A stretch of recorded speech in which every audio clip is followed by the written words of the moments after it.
Previously, on the dungeon of the Mad Mage, Ashes had been slain in ritual combat designed to rebirth him in the light of the goddess of the moon, Selûne. The Blood Hunter awoke on a strange silver-pebbled beach, his body rocked by quicksilver waves. Behind him rose cliffs and mountains domed with silver acropolis. Hovering over him was an elven figure floating as if in a fog. Zalara. Ashes had trouble hearing her. His senses seemed dampened, dulled.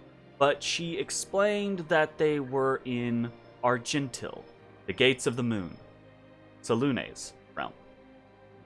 The two of them traveled down the beach until they found a massive set of marbled stairs leading up the mountain.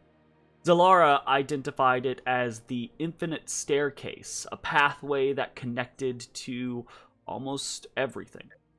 After traveling up the staircase for a time, the two came to an acropolis where they were greeted by a huge figure with pale skin, blue hair, and feathered wings. It beckoned for them to follow, and so they did. The creature led them for an indeterminable amount of time through the gates before finally arriving at their destination, a small room set into the side of one of the acropolis. There, on a marble table, Ashes found a 3D map of Waterdeep. Only it wasn't the Waterdeep he knew. This place was in ruins, the mountain replaced by a gaping pit of shadow. Sinkholes out of which sprouted tendrils of darkness covered the city, and packs of lichens and shadowy creatures roamed its streets. At this point, a voice spoke from behind Ashes, telling him that this was the future of his world. Behind him stood a woman, commanding, powerful, and garbed as if prepared for battle. Selûne. She spoke to Ashes at length about the fate of the city, and potentially the entire world of Toril. An ancient evil slumbered within the confines of the Undermountain. Various factions sought to claim its power for their own, and Selûne was sure that one of these factions was led by her sister, Char. And this could not be allowed to happen. Selûne asked Ashes to be her hand in this matter, to continue his journey down into Undermountain with the specific goal of preventing any factions from claiming the dark power that lay there, especially her sister. And Ashes willingly accepted. During this exchange, Selûne and Zalara conversed, but the two were vague and did not explain what they discussed. But whatever it was left Zalara quite distraught. It was at this point that Selûne informed Ashes that he had been warded against the touch of the divine, and that was the reason why he had not previously been able to communicate with her. Ashes was somewhat shocked to hear this and could not think of how this might have come to pass. Selûne suggested that someone might have done it to him without his knowing. She asked if he wished for her to remove it, and when he said yes, she did, in a simple flash of light. But Ashes was not prepared for what followed. His senses no longer dulled to the divine. He stood before the glory of a goddess and was overwhelmed with awe at her form and power.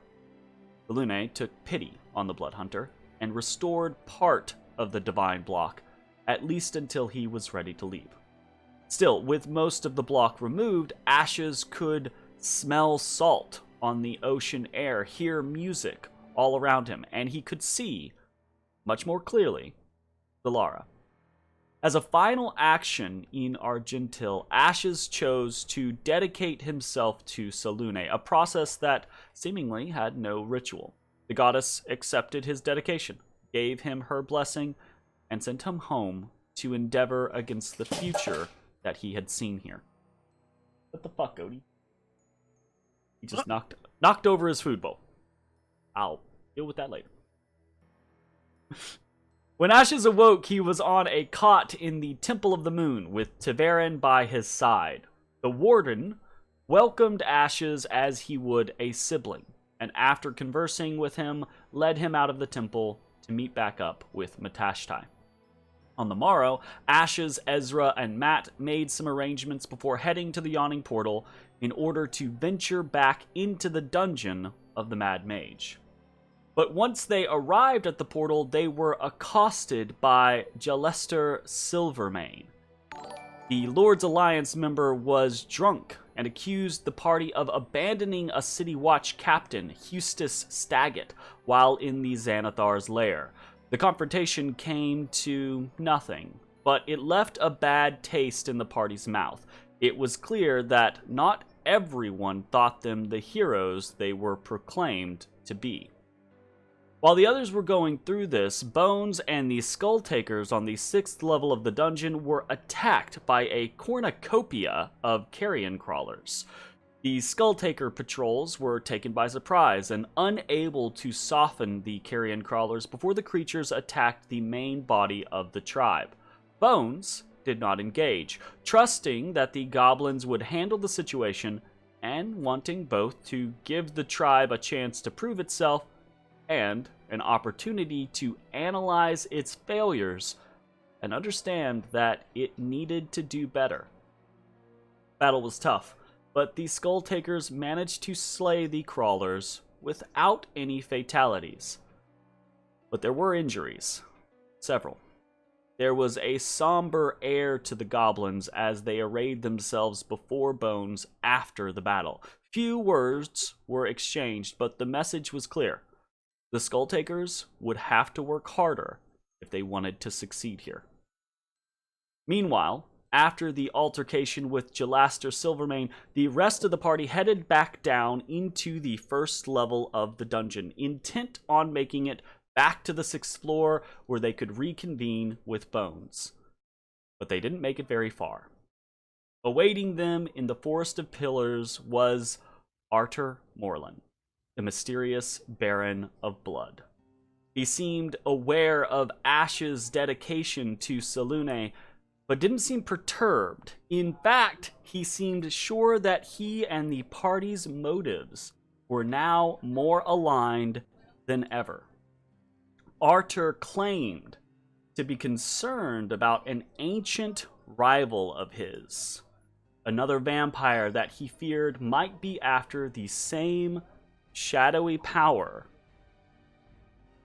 that Ashes sought to keep from the others. And he seemed fairly certain that this rival was Zalara's sister. Hey everybody, thanks for watching. If you enjoyed the video, consider leaving a like, commenting, or subscribing. It really helps me out. If you'd like to see me live, head over to my Twitch at twitch.tv/thedistanthorizon.